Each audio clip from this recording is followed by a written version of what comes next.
Hi అండి, welcome to crazy recipes. నేను మీ మాదిరిని. ఇవాల్టి మన టేస్టీ రెసిపీ ఏంటంటే రాయలసీమ స్పెషల్ ఉగ్గాని ఎలా ఉంటుందంటే అచ్చం రాయలసీమ వాళ్ళు చేసిన రుచితోటే ఎలా తయారు చేసుకోవాలో, ఏమేమి ఇంగ్రీడియంట్స్ కావాలో చూద్దాము. ముందుగా నేను మిక్సీ జార్లోకి 1 కప్పు పుట్నాలని తీసుకున్నాను. అదేనండి వేయించిన శనగపప్పు. ఇప్పుడు దీంట్లోకి మనం 1 అర స్పూను కారాన్ని, అలాగే పావు స్పూన్ కన్నా కొంచెం తక్కువ ఉప్పుని యాడ్ చేసుకుందాం. ఉప్పు పుట్నాల పొడికి ఎక్కువ పట్టదండి. అలాగే ఒక 5-6 రెమ్మల వెల్లుల్లిపాయల్ని, 1 స్పూను జీలకర్రని కూడా వేసుకుందాము. ఈ జీలకర్ర ఇవన్నీ కూడా కలిపి దీని మొత్తాన్ని మెత్తటి పొడిలాగా తయారు చేసుకోవాలి. ఇది ఈ రాయలసీమ ఉగ్గానిలోకే కాదండి, మనం స్టోర్ చేసుకొని వేడివేడి అన్నంలో కానీ దోశల మీద కానీ చల్లుకున్నా కానీ సూపర్ టేస్టీగా ఉంటుంది. ఇప్పుడు మనకి ఇది రెడీ అయిపోయింది. దీన్ని పక్కన పెట్టేసుకుందాము. ఇక్కడ నేను ఈ ఉగ్గానిని ఒక ముగ్గురికి తయారు చేస్తున్నానండి. ఒక మనిషికి మన కప్పుల లెక్కలో చెప్పాలి అంటే 3 కప్పుల మురుమురాలు పడతాయి. అందుకని చెప్పాను 9 కప్పుల మురుమురాలను తీసుకున్నాను. మురుమురాలని ఖచ్చితంగా ఒకసారి వాటర్ని యాడ్ చేసుకొని నీట్గా క్లీన్ చేసి ఆ వాటర్ని పారబోసేయండి, ఎందుకంటే కొంచెం డస్టీగా వస్తాయి. తర్వాత మళ్ళీ నీళ్ళని యాడ్ చేసుకొని 5 అంటే 5 నిమిషాలు మాత్రమే నానబెట్టండి. ఎక్కువ నానబెట్టాల్సిన అవసరం లేదు. వెంటనే మనకి మెత్తగా అయిపోయినాయి అనుకున్న వెంటనే ఉగ్గాని అంటే ఈ మురుమురాల్లో ఉన్న ఎక్స్ట్రా వాటర్ మొత్తాన్ని తీసేసి గట్టిగా పిండి వేరొక ప్లేట్లోకి పక్కన పెట్టుకోండి. ఇదే విధంగా మిగిలిన మురుమురాల మొత్తాన్ని కూడా తయారు చేసుకొని పక్కన పెట్టుకుందాం. వెడల్పాటి బాండీని పెట్టుకోండి. ఇలాంటివి చేసేటప్పుడు ఇనుప బాండీ అయితేనే రుచిగా ఉంటుంది. 4 స్పూన్ల నూనెను వేసుకోండి. 1 పావు స్పూను ఆవాలు, 1 స్పూన్ దాకా పచ్చిశనగపప్పును వేయండి. పచ్చిశనగపప్పు కొంచెం ఎక్కువ వేస్తేనే రుచిగా ఉంటుంది. అలాగే 1 పావు స్పూను జీలకర్రని కూడా యాడ్ చేయండి. అలాగే 1 పావు స్పూను మినపప్పుని కూడా వేసుకోండి. పోపు దినుసులన్నీ కూడా దోరగా ఇలాగ వేగేలాగా వేపుకోండి. ఇవన్నీ కూడా వేగిన తర్వాత చిన్న ముక్కలుగా తరిగిన ఒక 2 పచ్చిమిరపకాయలని కూడా యాడ్ చేసుకోండి. వీటిని కూడా దోరగా వేగేలాగా వేయించుకోండి. ఇప్పుడు దీంట్లోకి ఇక్కడ నేను ఒక 2 ఉల్లిపాయలని తీసుకున్నానండి. 2 ఉల్లిపాయలని కూడా ఇలాగ చిన్న చిన్న ముక్కలుగా కట్ చేసుకున్నాను. పెద్దవి అయితే 2 తీసుకోండి, చిన్నవి అయితే 3 తీసుకోండి, సరిపోతుంది. ఇలాగా ఉల్లిపాయల మొత్తాన్ని కూడా వేసి, ఉల్లిపాయలు మరీ ఎక్కువ వేయకూడదండి, జస్ట్ సాఫ్ట్గా అయితే సరిపోతుంది. ఇప్పుడు దీంట్లోకి ఇక్కడ నేను 1 పావు స్పూను పసుపును వేస్తున్నాను. అలాగే ఇందాక మనం పొడి చేసుకునేటప్పుడు ఉప్పుని యాడ్ చేసుకున్నాం కదండి, ఆల్రెడీ మురుమురాల్లో కూడా ఉప్పు ఉంటుంది. చూసి అడ్జస్ట్ చేసుకోండి. పావు స్పూన్ అంటే పావు స్పూనే పడుతుంది, చాలా తక్కువ ఉప్పే పడుతుంది. కావాలంటే లాస్ట్లో అయినా మళ్ళీ మనం ఉప్పుని యాడ్ చేసుకోవచ్చు. ఇలాగా మొత్తం అంతా కూడా వేగిన తర్వాత చిన్న టమోటా ఒకటి తీసుకోండి. టమోటాని కూడా ఇలాగా చిన్న చిన్న ముక్కలుగా కట్ చేసుకోండి. ఈ టమోటా కూడా మరీ మెత్తటిది అయి ఉండకూడదండి, కొంచెం గట్టిగా ఉండాలి, అలాగే పండాలి, అప్పుడే రుచిగా ఉంటుంది. ఇలాగా మొత్తం అంతా కూడా బాగా కలిసేలాగా కలుపుకుందాము. టమోటా వెంటనే సాఫ్ట్ అయిపోతుంది. సాఫ్ట్ అయిన వెంటనే ముందుగా మనం పిండి పక్కన పెట్టుకున్న ఈ మురుమురాలు ఉన్నాయి కదండి, వాటి మొత్తాన్ని కూడా యాడ్ చేద్దాం. ఎంత క్విక్ ప్రాసెస్ అంటే మనం ఉల్లిపాయలు టమోటాలు కొంచెం వేగేలోపు మురుమురాలని మనం నీళ్ళల్లో వేసేసి తడిపేసేసి ఇలా పిండి పక్కన పెట్టుకోవచ్చు. అవి వేగేలోపే మనకి ఇవి కూడా రెడీ అవుతాయి. చక్కగా వీటిని కూడా దీంట్లోకి యాడ్ చేయొచ్చు. లాస్ట్ అండ్ ఫైనల్ దీంట్లోకి ఒక 2 రెమ్మల కరివేపాకును కూడా వేసుకుందాము. కరివేపాకు పోపులోనే వేయాలండి, నేను మర్చిపోయాను, అందుకని చివరిగా యాడ్ చేశాను. ఇంకొకసారి ఇదంతా కూడా బాగా మిక్స్ అయ్యేలాగా మిక్స్ చేస్తూ 2 నిమిషాల పాటు వేగేలాగా వేపుకుందాము. చూడండి మొత్తం అంతా కూడా వేగిపోయింది కదా. ఇప్పుడు చివరిగా మనం తయారు చేసి పక్కన పెట్టుకున్న పొడి ఉంది కదండి, ఆ పొడి మొత్తాన్ని కూడా యాడ్ చేద్దాము. నేను స్పైసీగానే ఈ ఉగ్గానిని తయారు చేస్తున్నానండి.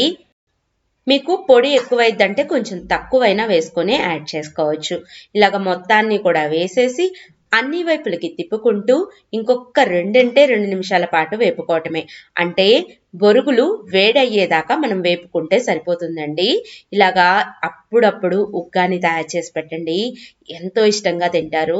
చక్కగా ఇంట్లో ఉగ్గాని చేసేయండి, బయట బండి మీద నుంచి బజ్జీలు తెప్పించేసేసుకోండి. ఉగ్గాని బజ్జీ కాంబినేషన్ ఎక్సలెంట్గా ఉంటుంది. అందరూ మనం ఇడ్లీ దోశను చేసుకుంటే చట్నీ ఎలా తింటాము, అలాగే ఉగ్గాని చేసుకున్నప్పుడు ఉగ్గానీలోకి నలుచుకోవటానికి బజ్జీలు అలా బయట నుంచి తెప్పించుకుంటే చాలా అంటే చాలా టేస్టీగా ఉంటుంది. చివరిగా బొరుగుల మొత్తానికి సరిపడా ఒక 2 నిమ్మకాయల్ని తీసుకున్నానండి. ఈ నిమ్మకాయల్ని చక్కగా స్టవ్ ఆఫ్ చేసిన తరువాత పిండాలి. ఎప్పుడైనా గుర్తుపెట్టుకోండి, నిమ్మకాయని వేడి మీద అంటే పొయ్యి వెలిగించి మాత్రం పిండకూడదు. వేడిగా ఉన్నా పర్వాలేదు, స్టవ్ ఆఫ్ చేశాక పిండితే సరిపోతుంది. ఇలాగా 2 నిమ్మకాయల్ని కూడా పిండుకొని ఇంకొకసారి బాగా కలిసేలాగా కలుపుకొని సర్వింగ్ ప్లేట్లోకి సర్వ్ చేసేసుకోవటమే. చివరిగా కొంచెం కొత్తిమీర ఆకు చల్లుకోండి, అద్భుతంగా ఉంటుంది. సూపర్ టేస్టీ అయిన ఉగ్గాని రెడీ అయిపోయిందండి. మీరు కూడా ట్రై చేయండి. ట్రై చేసి ఎలా కుదిరిందో కింద కామెంట్ చేయటం మాత్రం అస్సలకి మర్చిపోవద్దు. మన వీడియోస్ మీకు నచ్చాయా? అయితే ఒక లైక్ చేయటం, మీ ఫ్రెండ్స్కి షేర్ చేయటం, ఇలాంటి మరిన్ని లేటెస్ట్ వీడియోస్ కోసం క్రేజీ రెసిపీస్ని సబ్స్క్రైబ్ చేసుకోవటం మర్చిపోవద్దండి. Thank you for watching my videos. Bye bye. Hi అండి, వెల్కమ్ టు క్రేజీ రెసిపీస్. నేను మాదిరిని. మీరు ఎప్పటి నుంచో నన్ను అక్క అసలైన హోటల్ స్టైల్ మైసూర్ బోండాని చెప్పమంటున్నారు కదా. వీడియోని ఒక చిన్న క్లిప్పింగ్ కూడా మిస్ అవ్వకుండా చూడండి, మీకు perfect hotel style Mysore bonda వస్తాయి, అది కూడా చుక్క నూనె పిలవకుండా. అన్నట్టు వీడియో స్టార్ట్ చేసే ముందు ఒక చిన్న రిక్వెస్ట్, మన వీడియోస్ని లైక్ చేయండి, షేర్ చేయండి, అలాగే ఛానల్ని కూడా సబ్స్క్రైబ్ చేసుకోండి. కొలత ప్రకారం చేస్తే ఏ రెసిపీ అయినా పర్ఫెక్ట్గా ఉంటుందండి. ఏ కప్ అయినా తీసుకోండి. ఒక కప్పు చిక్కటి పెరుగుని తీసుకోండి, పులవకూడదండి.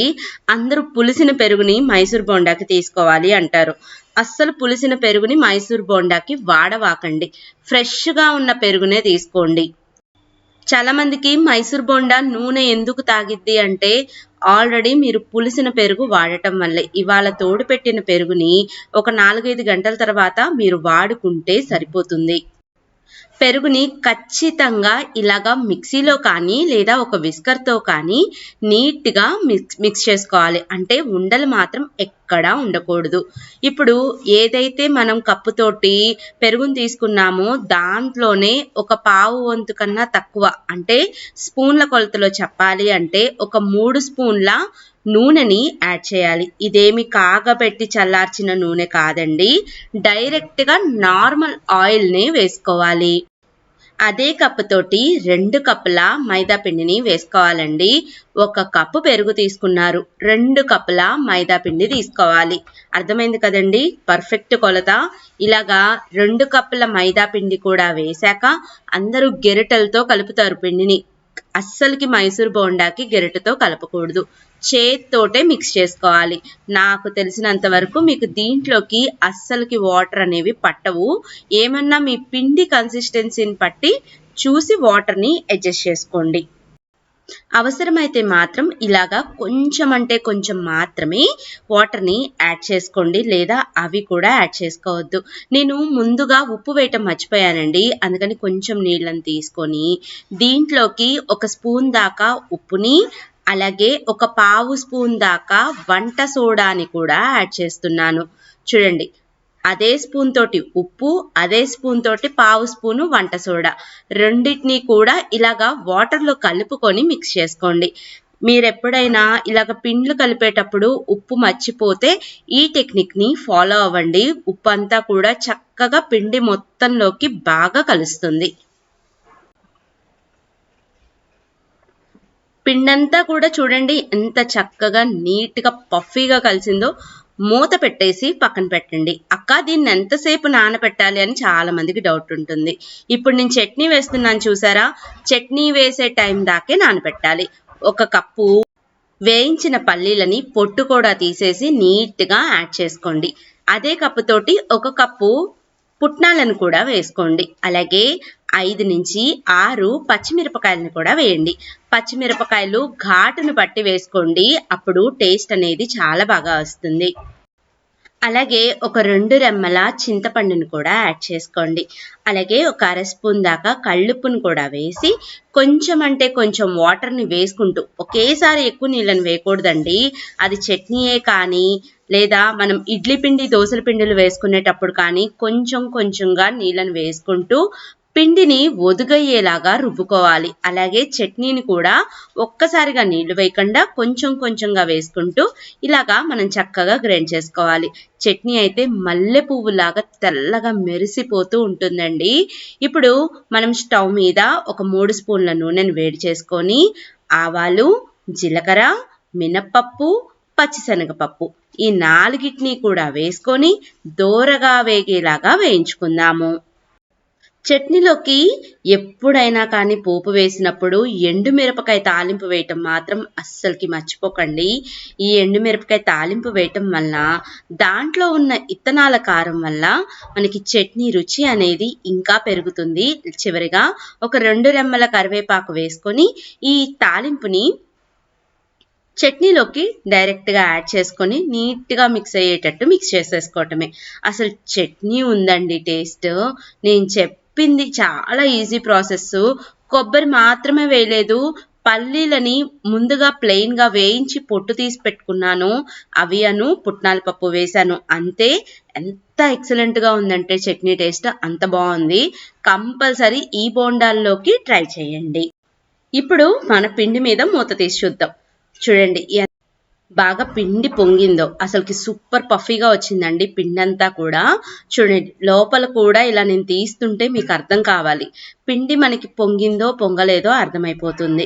చట్నీ వేసుకునే టైం దాకా మనం నీట్గా ఈ పిండిని నానబెట్టుకుంటే సరిపోతుందండి. అంతకు మించి నానబెట్టాల్సిన అవసరం లేదు. ఇప్పుడు అసలైన హోటల్ వాళ్ళు ఈ మైసూర్ బండాల్లోకి ఏమేమి వేస్తారో చూద్దాము. చిన్న ముక్కలుగా తరిగిన ఒక అంగుళం సైజు అల్లాన్ని, అలాగే చిన్న ముక్కలుగా తరిగిన మన పిండి క్వాంటిటీకి ఒక 2 పచ్చిమిరపకాయలు, అలాగే చిన్న ముక్కలుగా తరిగిన పచ్చి కొబ్బరి ముక్కలు. ఈ పచ్చి కొబ్బరి ముక్కలు వేయటం వల్ల రుచి చాలా బాగుంటుంది. అలాగే వేయించి పొట్టు తీసిన పల్లీలు. వీటన్నిటినీ కూడా ఈ పిండిలోకి వేసుకొని బాగా కలిసేలాగా కలుపుకుందాము. ఇప్పుడు మైసూర్ బోండాని ఎలా వేయాలో చూద్దామండి. చేతులకి ముందుగా తడిని చేసుకోవాలి. ఇలాగా చేతులకి తడి చేసుకొని హోటల్ వాళ్ళు ఏం చేస్తారంటే చేతుల్లోకి పిండి తీసుకొని దాన్ని 2 బొటన వేలు అలాగే పక్కన వేలు సహాయంతో దాని మధ్యలో నుంచి పిండి వచ్చేలాగా చూస్తారు. ఇప్పుడు చూపిస్తున్నాను చూడండి, ఇలాగ వేస్తారనమాట. మీరు అలాగైనా వేసుకోవచ్చు లేదా మామూలుగా అయినా వేసుకోవచ్చు. ఇలాగ ఉండల్లాగా మీరు ఎలా అయితే వీలవుతుందో అలా వేసుకోండి, ఏమీ ఇబ్బంది లేదు. ఎలా వేసుకున్నా మన మైసూర్ బోండా రౌండ్ షేప్లోనే వస్తాయి, పర్ఫెక్ట్గానే వస్తాయి, ఇబ్బంది ఏం లేదు. ఇప్పుడు స్టవ్ మీద డీప్ ఫ్రైకి సరిపడా ఆయిల్ పెట్టుకోండి. నూనె వేడైందో వేడవ్వలేదో చెక్ చేసుకోవటానికి ముందుగా ఒక చిన్న బాల్ని వేయండి.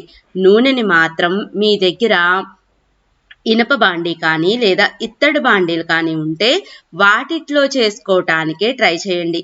ఎందుకంటే ఇలాంటివి మనకి బాగా రెసిపీ అనేది పర్ఫెక్ట్గా రావాలి అంటే పిండి లోపల నుంచి బయట దాకా ఉడకాలండి. అలా ఉడకాలి అంటే నార్మల్ బాండీలు కనుక మీరు పెడితే కాక అనేది వెంటనే వచ్చేస్తుంది. కాక అంటే వేడి అనేది వెంటనే వచ్చేస్తుందండి. ఈ ఇనుప బాండీలు అయితే నిదానంగా వేడి వస్తూ ఉంటుంది. అలాగే ఇనుప బాండీల్లో చేసిన డీప్ ఫ్రై ఏదైనా కానీ సూపర్ టేస్టీగా ఉంటుంది. నేను మైసూర్ బోండా మిమ్మల్ని రోజు వేసుకోమని చెప్పట్లేదు, కానీ ఇలాగా వేసుకొని తినాలి అనిపించినప్పుడు మాత్రం బయట హోటల్లో తినకుండా ఇంట్లోనే హ్యాపీగా ఎంజాయ్ చేస్తూ తినొచ్చు. అంత టేస్టీగా ఉంటుంది. మీకు ఇంకో చిన్న చిట్కా చెప్తాను చూడండి. ఈ మైసూర్ బోండాలని నేను ఈ ముందు వాయలో వేశాను, అంటే లైట్ గోల్డెన్ కలర్ అయ్యేదాకే ఫ్రై చేశాను. సేమ్ ఇదే గోల్డెన్ కలర్ అయ్యేదాకా నెక్స్ట్ బ్యాచ్ని ఫ్రై చేసి రెండింటిని మనం మంచిగా గోల్డెన్ కలర్ అయ్యేదాకా ఫ్రై చేసుకోవాలి. మనం ఎప్పుడైతే మైసూర్ బోండాని 2 సార్లు ఫ్రై చేస్తామో సూపర్ క్రిస్పీగా వస్తాయి. అలాగే మనకి నూనె కూడా అస్సలకి పీల్చదు. ఇది హోటల్ వాళ్ళు చేసే చిన్న చిట్కా అన్నమాట. చూడండి, ఇలాగ వేయటం వల్ల మనకి మంచి క్రిస్పీనెస్ పైన వస్తుంది, పిండి కూడా లోపల కూడా బాగా ఉడుకుతుందండి. ఇలాగా అన్ని వైపులకి తిప్పుకుంటూ బోండాలని మంచి గోల్డెన్ కలర్ అయ్యేదాకా ఫ్రై చేసుకుందాము. తర్వాత ఎక్కువగా ఉన్న నూనె మొత్తాన్ని కూడా తీసేసి వేరొక ప్లేట్లోకి పక్కన పెట్టుకుందాము. అంతేనండి, చాలా అంటే చాలా సింపుల్గా ఈజీగా టేస్టీగా ఇంట్లోనే మనం మైసూర్ బోండాని దాంట్లోకి సూపర్ టేస్టీ అయిన చట్నీని కూడా ప్రిపేర్ చేసేసుకోవచ్చు.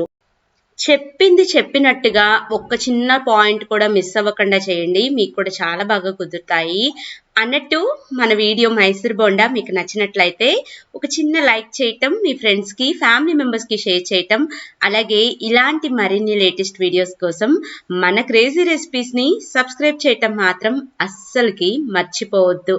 Thank you for watching my videos. Bye bye.